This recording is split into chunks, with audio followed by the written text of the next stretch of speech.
സഹാബാക്കളെല്ലാം ഇവിടെയാണ് കച്ചവടം ചെയ്തിരുന്നത്. അങ്ങനെ വലിയ കച്ചവടം ഉസ്മാൻ റളിയല്ലാഹു അൻഹുവിന്റെ ഒക്കെ വലിയ കച്ചവട സംഘങ്ങൾ, അതുപോലെ അബ്ദുറഹ്മാൻ ഔഫ് റളിയല്ലാഹു അൻഹുവിന്റെ ഒക്കെ വലിയ കച്ചവട ചരക്കുകളെല്ലാം വന്നിറങ്ങിയിരുന്ന വലിയ മാർക്കറ്റായിരുന്നു. നിങ്ങളൊരു വെള്ളിയാഴ്ചയെ കുറിച്ച് കേട്ടിട്ടുണ്ടാവും. ഒരു വെള്ളിയാഴ്ച ഈ മാർക്കറ്റിൽ കച്ചവട സംഘങ്ങളെല്ലാം വന്നിറങ്ങിയപ്പം അതിന്റെ ബഹളം എവിടേക്ക് കേട്ടു? പള്ളിയിലേക്ക് കേട്ടു.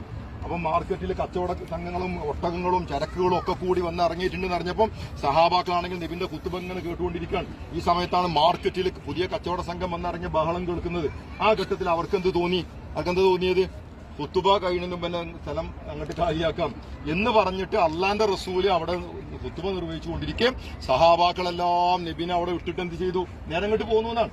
അതാണ് ഖുർആനിൽ പറയുന്നത്. അത്ര കൂക്ക കായ്മെന്നാണ്. നബിയെ അവിടെ നിൽക്കുന്നവനായി നബി പ്രസംഗിച്ചുകൊണ്ടിരിക്കുകയാണ്. നബിയുടെ പ്രസംഗിക്കാൻ 10-12 ആൾക്കാർ മാത്രം പള്ളിയിൽ ബാക്കിയായി, ബാക്കിയുള്ളവരെല്ലാം ഇവിടേക്ക് ഇറങ്ങിപ്പോകുന്നു എന്നൊക്കെ കേട്ടിട്ടില്ലേ? അതൊക്കെ ഈ മാർക്കറ്റാണ്, നബി ഉണ്ടാക്കിയ മാർക്കറ്റാണ്. അപ്പൊ അങ്ങനെ നബി ഉണ്ടാക്കിയ മാർക്കറ്റ് ഒരുപാട് നൂറ്റാണ്ടുകൾ ആ മാർക്കറ്റ് നിലനിന്നു.